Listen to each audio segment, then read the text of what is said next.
She hid in the millionaire single dad's car to escape her abusive ex, and now he whispered, "I'll protect you," as her ex-boyfriend's fists pounded against the window.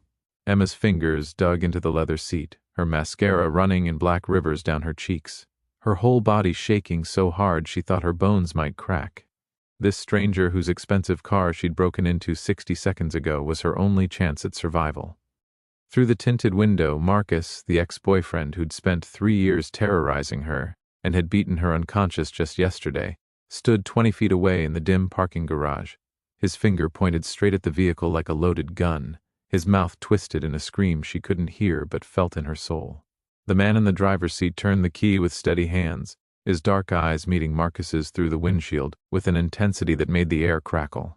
He wore a suit that probably cost more than Emma's entire wardrobe, the kind of tailored perfection that screamed wealth and power. She'd watched him pull into this parking spot 20 minutes ago in his black luxury SUV, watched him grab his briefcase from the trunk, watched him walk toward the elevator without locking his doors. In that split second of opportunity, Emma had made a choice between hiding in a stranger's car or letting Marcus find her crouched behind a concrete pillar where she'd been trapped for 6 hours. She grabbed the stranger's arm without thinking, her nails probably leaving marks through his expensive suit jacket. Her breath came in short, painful gasps that burned her throat, her cracked ribs screaming with every inhale. Marcus started running toward them, his dress shoes slapping against concrete, his face red with the rage Emma knew too well from 3 years of violence. The stranger's hand covered hers, warm and solid and belonging to a man whose name she didn't even know, as he shifted the car into reverse with his other hand. "Get down," he whispered, his voice low and steady like he rescued terrified women from abusive ex-boyfriends every day. Emma's heart hammered against her damaged ribs as she pressed herself against his shoulder, hiding her face in the fabric of his jacket that smelled like expensive cologne and safety. His arm came around her, pulling her closer, protective and sure, in a way that made her want to sob. Before we continue, make sure to like and tell me in the comment where you are watching from. The engine roared to life just as Marcus's fist connected with the passenger window, the bang making Emma scream into this stranger's chest. The tires squealed as the unknown man reversed, then shifted forward, the car lurching with controlled power that spoke of money and privilege Emma had never known. Emma felt his muscles tense under her cheek, heard his breathing stay calm while hers spiraled out of control. Marcus's voice followed them, muffled but venomous, screaming her name over and over like a curse, like he owned her, like the restraining order she'd tried to get 2 months ago meant nothing. The car accelerated toward the exit, the force pressing her deeper into this millionaire stranger's side, and she realized this man she'd never met was the only thing standing between her and the ex-boyfriend who'd promised to kill her if she ever left. "I'll protect you," the stranger said, his words vibrating through his chest into her ear, and Emma's whole body shook with sobs she'd been holding back since she'd escaped Marcus's apartment that morning. His arm tightened around her as they sped toward the exit ramp, each second putting distance between her and the man who'd sent her to the emergency room 4 times in 3 years. She risked one glance back through her tears and saw Marcus standing in the middle of the empty parking garage, his hands and fists at his sides, his expensive watch glinting under the fluorescent lights, watching them disappear into the Los Angeles afternoon. The stranger's hand moved from her shoulder to the back of her head, gentle but firm, guiding her face back down like he understood that looking back at an abuser only gave him power. Would this wealthy single dad in his luxury car regret saving a broken woman when her psychotic ex-boyfriend came hunting for them both? Emma had counted the cash in her trembling hands exactly 17 times 24 hours earlier, $300 she'd stolen from Marcus's wallet in $20 increments over 3 desperate weeks. Her ribs screamed with every breath from where her ex-boyfriend had kicked her repeatedly yesterday afternoon, the pain sharp enough to make her vision blur and her stomach turn. She'd called in sick to her job at the coffee shop on Sunset Boulevard, knowing her split lip and the purple bruises shaped like fingers around her throat would raise questions she couldn't afford to answer. The 2-bedroom apartment in North Hollywood that Marcus paid for felt like a tomb, every shadow holding her abuser's shape, every sound his footsteps coming back early from his construction job to catch her planning her escape. She'd packed nothing because packing meant Marcus would know, and him knowing meant dying based on what he'd screamed at her last night while his hands were around her neck. Her hands shook as she pulled on jeans and a gray hoodie, moving like an old woman though she was only 28 years old. The burner phone she'd hidden in her tampon box under the bathroom sink was gone, and she knew her ex-boyfriend had found it because there were bloody streaks on the bathroom counter from where he'd probably punched the mirror after discovering her escape plan. 3 weeks of saving money, of researching women's shelters, of imagining freedom, and Marcus had destroyed it all in one violent night that left her with cracked ribs and a shattered spirit. She'd tried leaving her abusive boyfriend before, twice in the past year, and both times he'd tracked her down within 48 hours like some kind of psychotic bloodhound. The first time, 8 months ago, Marcus had shown up at her older sister's apartment in Pasadena with roses and tears, promising he'd changed, swearing he'd go to therapy, and like an idiot, Emma had believed him because she still remembered the sweet man she'd met at a bar 3 years ago. The second time, just 4 months back, he'd found her at a women's shelter in downtown LA, and waited outside for 6 hours until she came out for a cigarette, then dragged her to his truck while people watched through windows and did absolutely nothing to help. Marcus had broken her left hand that night, snapping 2 fingers back until she heard them crack, then told the emergency room doctor she'd fallen down the concrete stairs outside their apartment building. Emma had nodded along with the lie because the alternative was her ex-boyfriend making good on his threat to kill her sister's 2 kids if she ever told anyone the truth.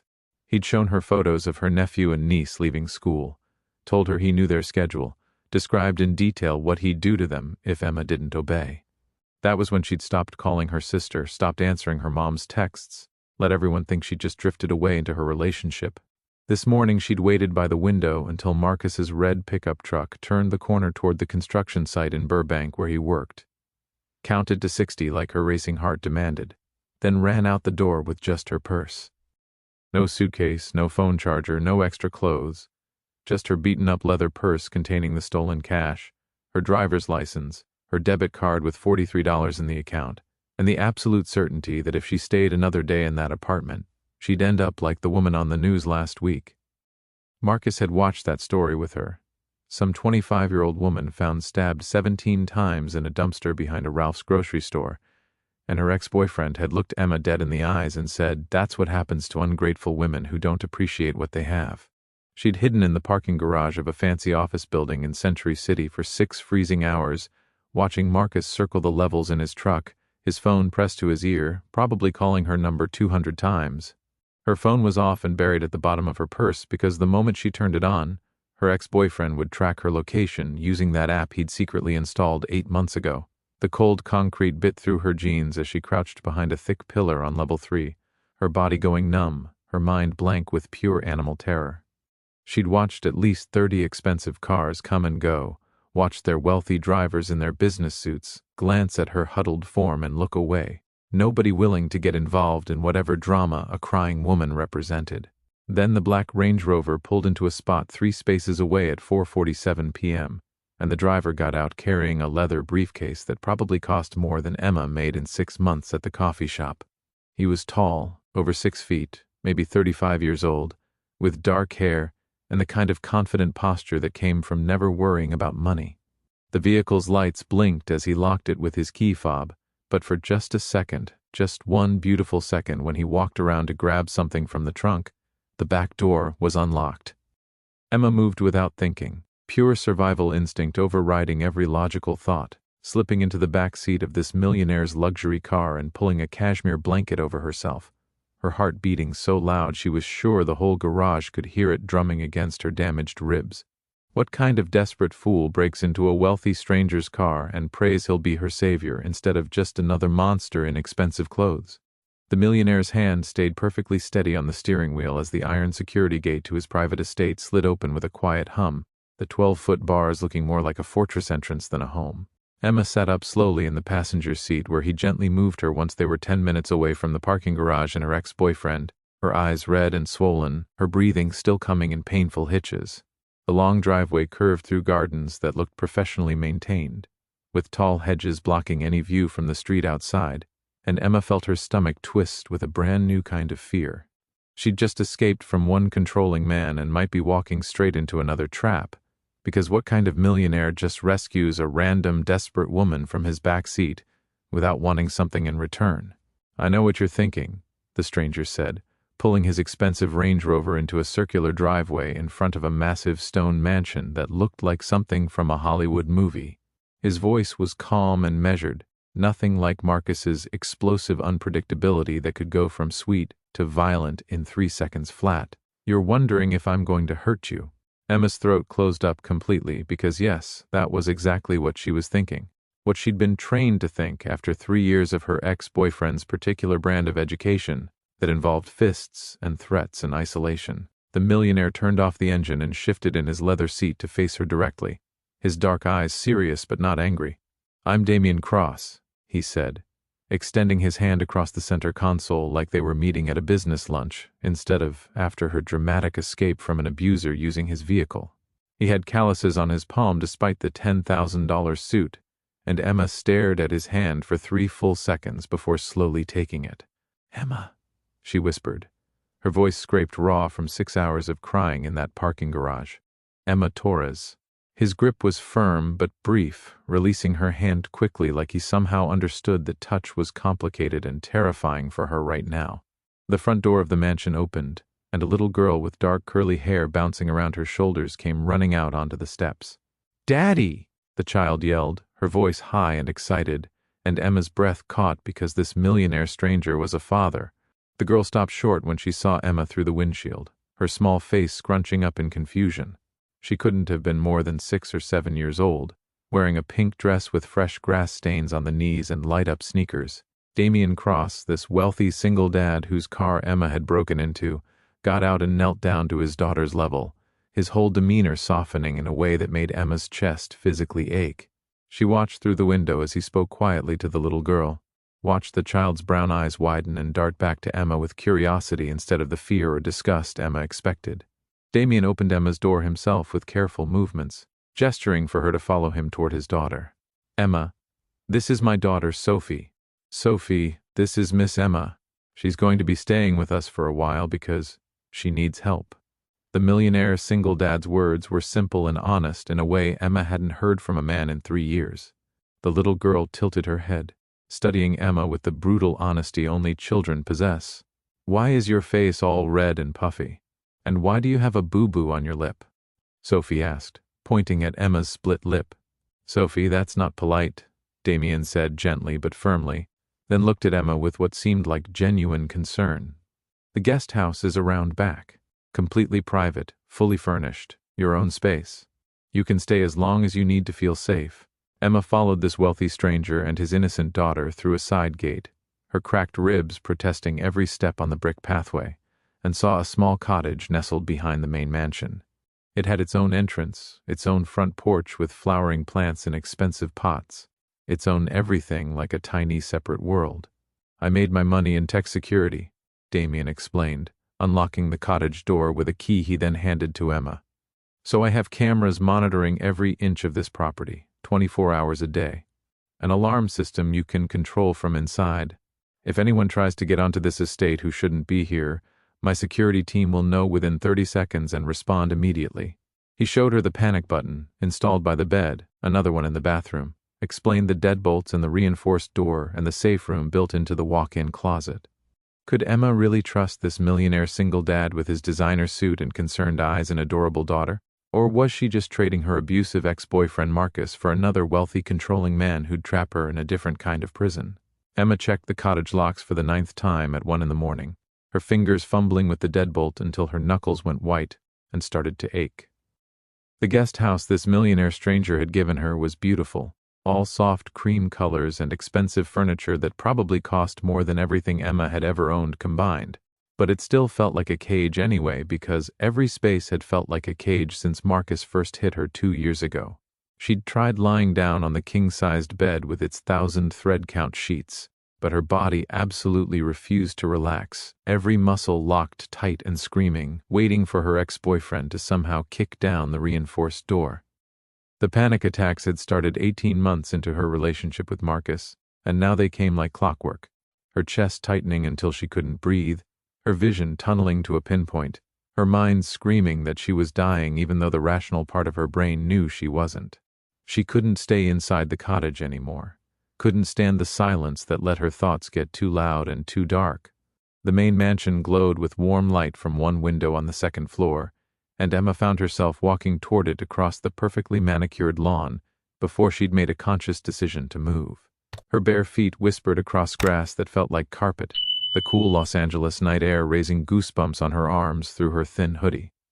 Through the lit window she could see Damien Cross, the millionaire single dad who'd saved her, sitting in what looked like a home office, surrounded by at least 6 computer monitors showing different camera angles of his estate's property. Emma knocked on the back door of the mansion, soft enough that he might not hear it, half hoping he wouldn't, because what was she even doing bothering this wealthy stranger at 1 a.m? But Damien appeared within seconds, still wearing his white dress shirt but with the sleeves rolled up to his elbows, his tie gone, his dark hair slightly messy like he'd been running his hands through it. "Can't sleep?" he asked, stepping aside to let her into his home, without making her explain or beg or justify her presence. The mansion's interior smelled like fresh coffee and something vanilla, maybe from a candle burning somewhere in the enormous space. "Every time I close my eyes I see him," Emma admitted, wrapping her arms around herself. "I keep thinking Marcus is going to find me here and kill us both." Damien led her through his chef's kitchen and down a hallway to his office, gesturing to a leather chair that probably cost more than Emma's car. She sat down and he rolled his desk chair closer, maintaining a respectful 3 feet of distance, but close enough that she didn't feel completely alone in her terror. "Tell me about him," the millionaire said simply, no judgment in his voice, just patient attention. Emma's first instinct was to defend Marcus, to make excuses for her abusive ex-boyfriend, because that's what she'd been doing for 3 years to her sister, her mom, her co-workers, herself. But something about Damien Cross's patient silence, and the fact that he'd already saved her once, made the words spill out like poison she'd been holding in her mouth for too long. She told this wealthy stranger about the beginning 3 years ago, how charming Marcus had been when they'd met at a sports bar in Hollywood, how he'd love-bombed her with constant attention and expensive gifts and promises of the future she'd always dreamed of.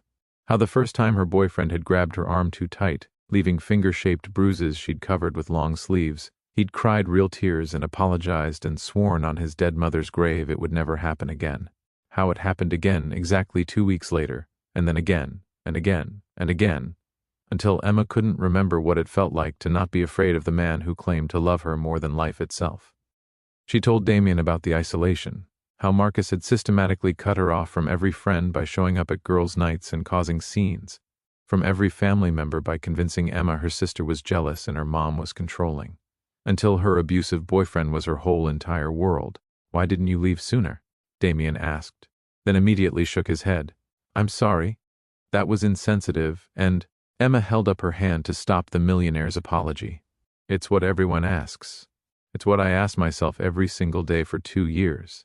She pulled up the sleeve of her hoodie and showed this wealthy stranger the faint white scars on her left wrist from the first time she'd tried to leave, when Marcus had locked her in their bedroom for 3 days without food or water.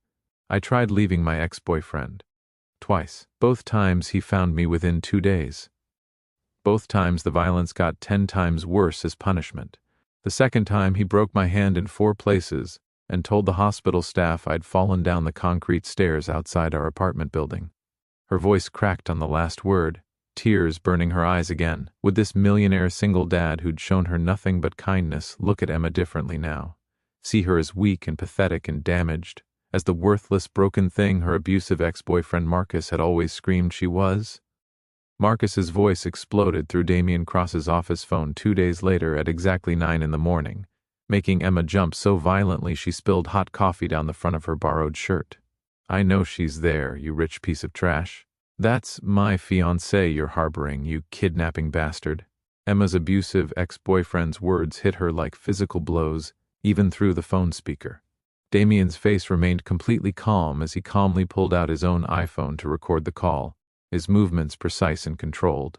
Emma stood frozen by the office window overlooking the estate's gardens, her whole body going ice-cold despite the warm California morning sun streaming through the glass. She'd known this was coming, known Marcus would find out somehow that she'd escaped to this millionaire's mansion, but hearing her ex-boyfriend's voice again made her feel like she was drowning in the deep end of a pool. "This is Damien Cross, you're being recorded.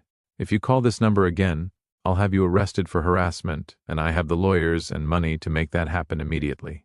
The millionaire single dad's voice was pure ice, professional, and detached in a way that made Marcus sound even more unhinged and dangerous by contrast. "She's mentally ill," Emma's ex-boyfriend snarled through the phone, and she could perfectly picture his face, red and twisted with rage. "She needs medication for her crazy. She gets confused, makes up stories, lies about everything. I'm trying to help my sick fiancé, and you're keeping her from me like some kind of—" Damien ended the call mid-sentence and immediately dialed another number on his office phone. "Torres? Yeah, I need that restraining order against Marcus Anthony Vega expedited immediately. Pull everything you can find on him. Everything." Emma sank into the leather chair, her hands shaking so badly she had to set down the coffee mug before she dropped it. "How did Marcus find out I'm here? How did my ex-boyfriend get your number?" Her voice came out small and childlike, the voice of a victim instead of the strong woman she desperately wanted to be. Damien's head of security, a serious-looking man named Carlos Torres, who Emma had met yesterday, walked into the office carrying a tablet computer. Security footage from the parking garage got posted to a local Crime Watch Facebook group last night. Some concerned citizen asking if anyone knew who owned the Range Rover because a woman appeared to be in distress. "Your ex probably saw it, ran the license plates, and tracked down Mr. Cross's contact information."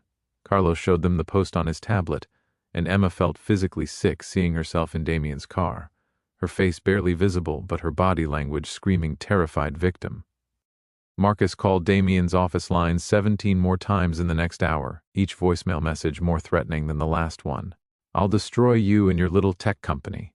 I'll take everything you've built with your daddy's money and burn it all to the ground. She's mine. Emma belongs to me. She's always been mine and she'll never be yours, you rich bastard." Her abusive ex-boyfriend's voice rose to an actual scream on the last call that came in. "I'd rather see her dead in the ground than with someone else. Do you hear me? I'll kill her before I let you have her." Emma covered her ears with both hands, but she could still hear Marcus, that voice that had whispered sweet nothings and death threats with the same mouth. Damien got his lawyers to obtain a court order blocking Marcus's number within 2 hours, but they all knew it wouldn't actually stop Emma's obsessive ex-boyfriend. Carlos came back to the office that afternoon with a manila file folder that made Emma's blood run completely cold when he laid it on Damien's desk. 3 previous girlfriends before Emma, all with active restraining orders against Marcus Anthony Vega in Los Angeles County. One woman named Jennifer Cole, who'd pressed criminal charges for aggravated assault causing permanent injury but mysteriously dropped them 2 weeks later. Another woman named Patricia Reyes, who'd moved all the way to Arizona to escape Emma's ex-boyfriend. And a third woman, Melissa Hartman, age 26, who'd gone completely missing 2 years ago and was never found despite massive search efforts. The LAPD interviewed Marcus extensively, but couldn't find enough physical evidence to charge him with anything, Carlos explained, his weathered face grim. Melissa Hartman's family still believes he murdered her and hid the body somewhere. Emma ran from the Millionaire's office to the guest cottage bathroom and threw up everything in her stomach, her body physically rejecting this new information, even though part of her had always known deep down. Marcus wasn't just an abusive boyfriend who hit and controlled his girlfriends.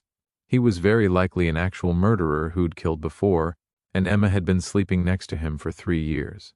Damien found her on the bathroom floor 20 minutes later, her arms wrapped around her knees, rocking back and forth like a traumatized child. He didn't try to touch her or force her to move, just sat down on the cold tile floor across from her and waited silently until she could breathe again without hyperventilating. "He's going to kill me," Emma whispered to this wealthy stranger who'd saved her. "Marcus is going to murder me, just like he probably killed Melissa. Even if he has to go through you and Sophie to do it, he'll find a way." What defense did a millionaire's money and security cameras have against Emma's psychotic ex-boyfriend who'd already gotten away with murder once? Sophie's small hand slipped into Emma's while they sat on the cottage porch 3 days after Marcus's threatening phone calls, and Emma felt something crack open in her chest that had been sealed shut for years. The little girl had brought her favorite coloring book and a box of 64 crayons, the expensive kind with the built-in sharpener, and spread them across the outdoor table like precious treasures. "Miss Emma, will you color the princess with me? Daddy says you're sad and coloring makes people happy." The 6-year-old's logic was so simple and pure that Emma almost started crying right there. She'd been hiding in this millionaire's guest cottage for 72 hours, jumping at every sound, checking the security cameras on the tablet Damien had given her every 10 minutes, waiting for her abusive ex-boyfriend to somehow break through the gates. But Sophie didn't know about any of that darkness, didn't understand that the woman sitting next to her was running from a man who'd probably murdered his previous girlfriend. The child just saw someone who needed a friend, and she'd decided Emma was that friend they colored for an hour. Sophie, chattering non-stop about her first-grade teacher, Mrs. Patterson, and her best friend Olivia, and how her daddy worked too much. "My mommy died when I was born," Sophie said casually, like she was discussing the weather. "Daddy says she's in heaven watching me. Do you think she can see us coloring right now?" Emma's throat closed up completely because this innocent child had lost her mother and still had more hope than Emma had felt in 3 years. "I think she can see you," Emma whispered, choosing a purple crayon for the princess's dress. "And I think she's really proud of what a kind person you are." Sophie beamed at her with a smile that could light up the darkest room. They moved inside when the California sun got too hot, and Sophie insisted on making chocolate chip cookies from scratch using a recipe she'd apparently memorized. The little girl stood on a kitchen stool, measuring flour and sugar with intense concentration, getting more ingredients on herself than in the bowl. Emma helped her crack eggs and stir the dough, and for 20 perfect minutes she forgot about Marcus and restraining orders and the 3 women who'd tried to escape him before her. Damien appeared in the cottage doorway at some point, watching them with an expression Emma couldn't quite read. He'd changed out of his usual expensive suit into jeans and a simple white t-shirt that showed off arms that were surprisingly muscular for a tech millionaire. "Something smells amazing," he said, and Sophie squealed. "We made cookies, Daddy. Miss Emma helped me and I only broke 1 egg on the floor." The millionaire single dad smiled at his daughter with so much love that Emma felt like she was intruding on something private and sacred. He met Emma's eyes over Sophie's head, and something passed between them, some understanding that made Emma's pulse quicken in a way that had nothing to do with fear. After the cookies were done, and Sophie had eaten 3, while declaring them the best cookies in the entire universe, the little girl crashed on the cottage couch for a nap. Damien gently carried his daughter to the main house, and when he came back, Emma was washing dishes at the sink. "She hasn't been this happy since before her mother died," the millionaire said quietly, leaning against the counter. "Neither have I, if I'm being honest." Emma's hands stilled in the soapy water. "I can't give you what you're looking for," she said, her voice barely above a whisper. "I'm too broken." Marcus made sure of that. Damien moved closer but didn't touch her, respecting her space. "Maybe we're both a little broken. Maybe that's okay." Emma turned to face this wealthy stranger who'd saved her life, this single dad with sad eyes and a daughter who needed a mother figure, and felt herself falling toward something that terrified her more than her abusive ex-boyfriend ever could. Because what if she let herself trust Damien and he turned into another version of Marcus, and this time there'd be nowhere left to run? Marcus's red pickup truck was parked across the street from Sophie's elementary school when Emma and Damien's security guard pulled up for afternoon pickup 7 days after Emma had escaped. Her ex-boyfriend sat in the driver's seat, sunglasses covering his eyes, but Emma would recognize that truck and that posture anywhere after 3 years of being hunted. "That's him," Emma gasped, grabbing the security guard's arm. "That's Marcus right there." The guard, a former Marine named Derek Chen, immediately radioed Damien while keeping his hand near the weapon Emma knew he carried. "Stay in the vehicle, Miss Torres. Do not get out under any circumstances." But the school bell rang and kids started pouring out of the building, and Emma saw Sophie's pink backpack bouncing through the crowd. Everything happened in slow motion and too fast at the same time. Marcus got out of his truck, moving toward the school with purpose, and Emma screamed, "No!" before her brain could catch up to her body. She threw open the SUV door and ran toward Sophie, her cracked ribs protesting every step, her only thought protecting this innocent 6-year-old from the monster who'd strangled her unconscious before. Derek was right behind her, shouting into his radio for backup. Marcus saw Emma and his face transformed into something inhuman, rage twisting his features into a mask she'd seen too many times. He was faster, bigger, and he reached Sophie first. "Get away from her!" Emma screamed, as Marcus grabbed Sophie's small arm, and the little girl started crying in confusion and fear. Parents stopped and stared, some pulling out phones to record, but nobody moved to help. Derek tackled Marcus from behind, But not before Emma's abusive ex-boyfriend grabbed Emma's wrist with his other hand, his fingers digging in like steel clamps. "You're mine," he hissed, his breath hot on her face, smelling like whiskey at 2 in the afternoon. "You'll always be mine, and I'll kill everyone you love to prove it." His grip tightened until Emma heard her wrist bones grinding together, the pain white-hot and blinding. Then Damien was there, appearing like he'd materialized from thin air, ripping Marcus's hand off Emma with force that sent her ex-boyfriend stumbling backward. The millionaire's face was absolutely terrifying, controlled rage that promised violence. "Touch her again, and they'll never find your body," Damien said in a voice Emma had never heard from him before. Police sirens wailed in the distance, getting closer.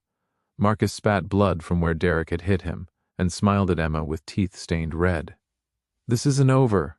I know where you sleep now. I know where his daughter goes to school. You can't hide from me forever, baby." 2 LAPD officers arrested Marcus for violating his restraining order, for assault, for attempted kidnapping, and Emma watched them put handcuffs on the man who'd terrorized her for 3 years. But instead of relief, she felt pure terror, because she'd seen that look in Marcus's eyes, that promise of revenge. Damien pulled her and Sophie into his arms, and Emma realized she was shaking so hard her teeth were chattering. "He's going to kill me," she whispered against the millionaire's chest while his daughter cried into her shirt. "The restraining order doesn't matter, prison won't matter, he'll get out and he'll come for all of us."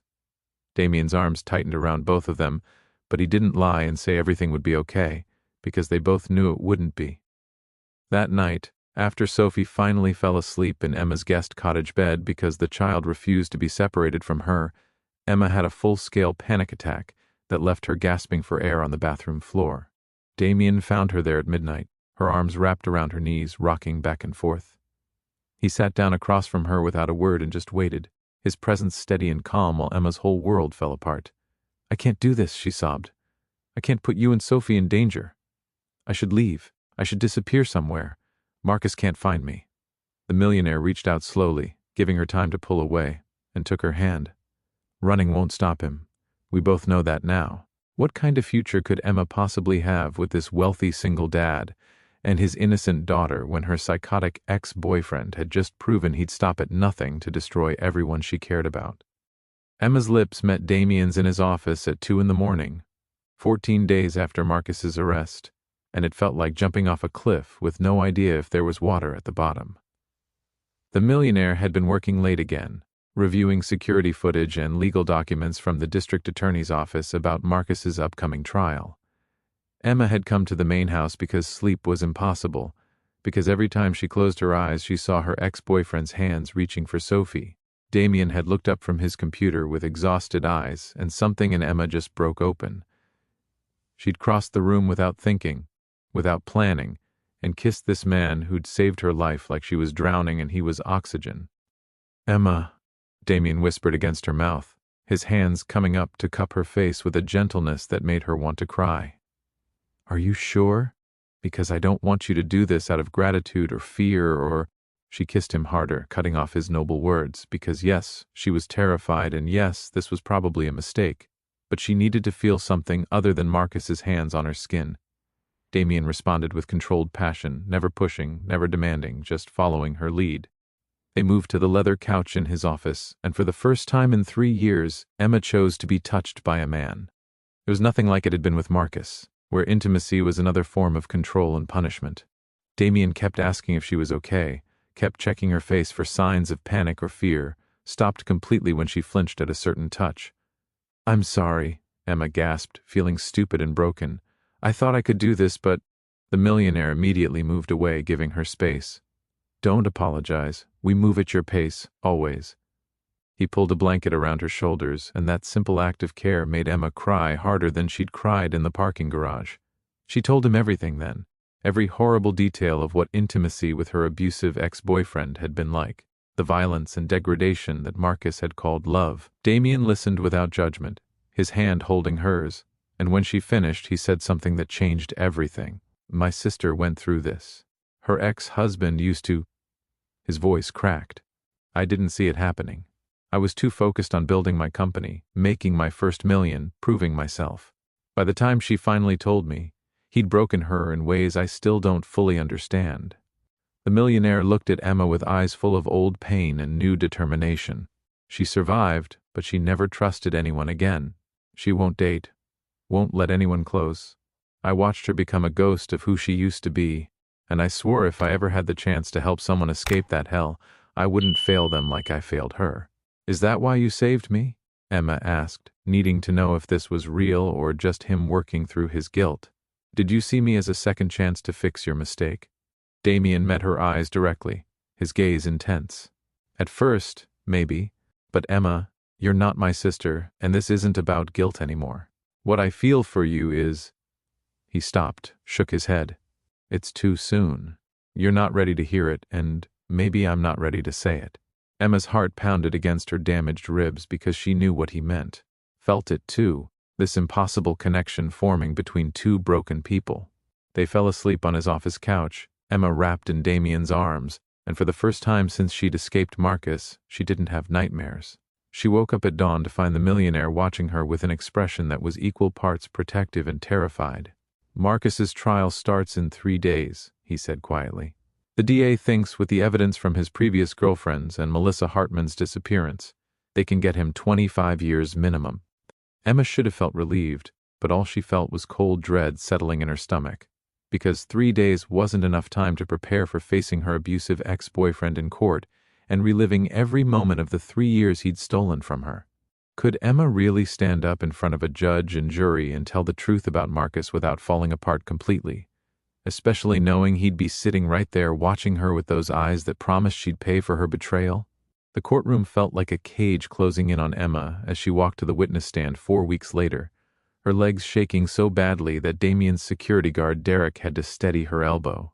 Marcus sat at the defense table in an orange jumpsuit, his hair cut short, his face calm and almost peaceful. He smiled at Emma as she passed, a small secret smile that said he still owned her, that a courtroom and lawyers and the entire legal system couldn't touch what was between them. She wanted to vomit right there on the polished wood floor. The prosecutor, a sharp woman named Rachel Martinez, gave Emma an encouraging nod, but Emma could barely breathe past the panic closing her throat. She took the oath with a trembling hand and sat down, forcing herself to look at the jury instead of at Marcus. 12 strangers who would decide if her abusive ex-boyfriend went to prison or walked free to hunt her down. Miss Torres, Rachel began gently, can you tell the court about your relationship with the defendant, Marcus Anthony Vega? Emma's mouth was so dry she could barely form words. She started at the beginning, 3 years ago in that Hollywood bar, how charming and attentive Marcus had been.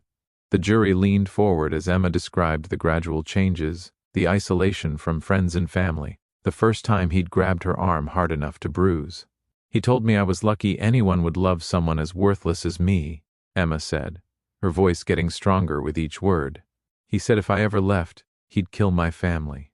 He showed me pictures of my niece and nephew leaving school. She described the beatings in clinical detail, the broken bones, the time he'd held a pillow over her face until she passed out. Marcus's lawyer objected repeatedly, but the judge let Emma continue. She told them about finding the burner phone gone, about the final beating that had cracked her ribs, about hiding in a stranger's car because it was literally her only option left besides death. The prosecutor showed photos of Emma's injuries, medical records from emergency room visits, the restraining order applications. Then she brought up Melissa Hartman's disappearance, and Emma watched Marcus's face finally change, anger flashing in his eyes. The defense will claim Melissa Hartman's case is irrelevant, Rachel said. But the pattern is clear. 3 women before Emma Torres filed restraining orders. Jennifer Cole pressed charges that were mysteriously dropped. Patricia Reyes fled the state. Melissa Hartman disappeared and was never found.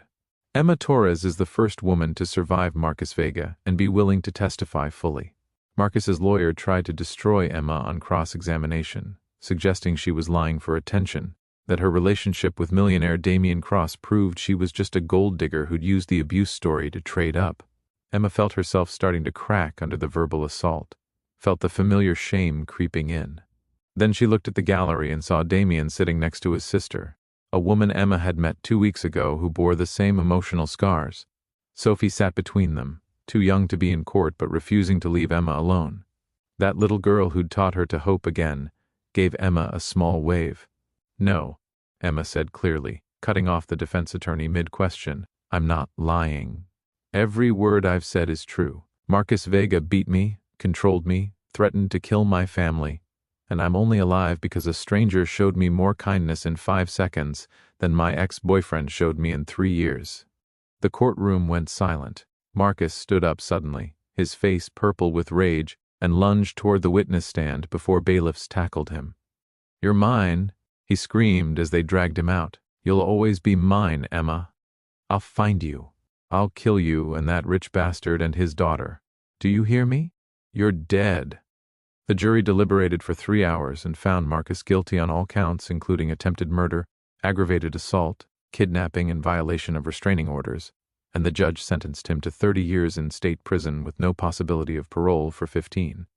But Emma felt no triumph as she walked out of that courthouse, only exhaustion and the certain knowledge that 30 years wouldn't be enough because men like Marcus never stopped hunting what they believed they owned. Emma planted the Japanese maple tree in Damien's garden on a perfect Saturday morning, exactly 1 year after she'd hidden in his car, her hands steady as she packed soil around the delicate roots.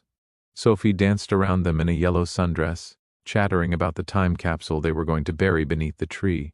The little girl had insisted on including a photo of the 3 of them from last month's trip to Disneyland, plus a note she'd written in careful 7-year-old handwriting that said, "We are brave and we are family." Emma's throat got tight reading those words because family was exactly what they'd become. This millionaire and his daughter who'd saved her in every way a person could be saved. The nightmares still came sometimes, Marcus's face appearing in her dreams, his hands around her throat. Emma was in therapy twice a week with a trauma specialist, working through 3 years of abuse that didn't just disappear because her ex-boyfriend was in prison. Some days were harder than others. Last Tuesday she'd had a full panic attack in the grocery store, when a man in a red shirt had walked past, smelling like the cologne Marcus used to wear. Damien had found her hyperventilating in the cereal aisle, had sat down on the floor with her right there in public, not caring who saw, and talked her through it until she could breathe again. But there were good days too, more of them now. Emma had started a non-profit organization for domestic violence survivors, using some of Damien's money and connections to create a network of safe houses and legal support across Los Angeles County. She spoke at shelters and community centers, sharing her story to help other women understand they weren't alone and escape was possible. 3 women had left their abusers in the past month after hearing Emma speak, and that felt like purpose, like her 3 years in hell hadn't been completely meaningless if she could use that experience to save someone else. Damien had proposed last month, not with some grand gesture, but with a quiet question while they were washing dishes together after dinner. "Will you build a life with us?" Officially. He'd shown her a simple platinum band, no huge diamond, because he knew Emma didn't want anything flashy that drew attention. She'd said yes while crying happy tears, the kind of tears she'd forgotten existed during her years with Marcus. They'd set a wedding date for next spring, small and private with just family and the few friends Emma was learning to trust again. His sister was going to be her maid of honor, and Sophie was already planning her flower girl dress in excruciating detail. Sophie helped Emma lower the time capsule into the hole they'd dug beneath the maple tree, the little girl's face serious with the importance of the task. "When we dig this up in 20 years, I'll be 27, Sophie calculated, "and you and Daddy will be super old." Emma laughed, the sound coming easier now than it had a year ago. "Thanks for that, kid." Damien came out of the house carrying a pitcher of lemonade, and Emma watched him cross the lawn with wonder that someone so good had found her in her darkest moment. He caught her looking and smiled, that private smile that was just for her. That night after Sophie went to bed, Emma and Damien sat on the porch of what was now their shared home since she'd moved out of the guest cottage 6 months ago. She wore his engagement ring and felt the weight of it, like a promise that the future didn't have to be defined by her past. Marcus was locked away where he couldn't hurt anyone, and while Emma knew he'd eventually get out and she'd have to face that fear again, right now she had this moment. She had this man who'd protected her when he didn't have to, this child who'd reminded her how to feel joy, this life she was building brick by careful brick. "I love you," Emma said to Damien, words she'd been afraid to say for months because the last time she'd said them to a man, he'd used that love as a weapon. Damien pulled her close, his arms the safest place Emma had ever known. "I love you too. Both of you, forever." Above them, the stars came out one by one over Los Angeles, and Emma thought about the terrified woman who'd hidden in a stranger's car exactly 1 year ago. That woman had believed she was going to die. She'd had no hope, no future, nothing but fear. Emma wished she could go back and tell that broken woman in the parking garage that rescue was coming, that healing was possible, that sometimes the best love stories started in the darkest moments. Subscribe and turn on notifications so you don't miss more stories like this that inspire hope and remind us that even in our darkest moments, there's always a chance for a new beginning. And please share your thoughts in the comments because your story might be exactly what someone else needs to hear to find the courage to escape their own nightmare and start healing.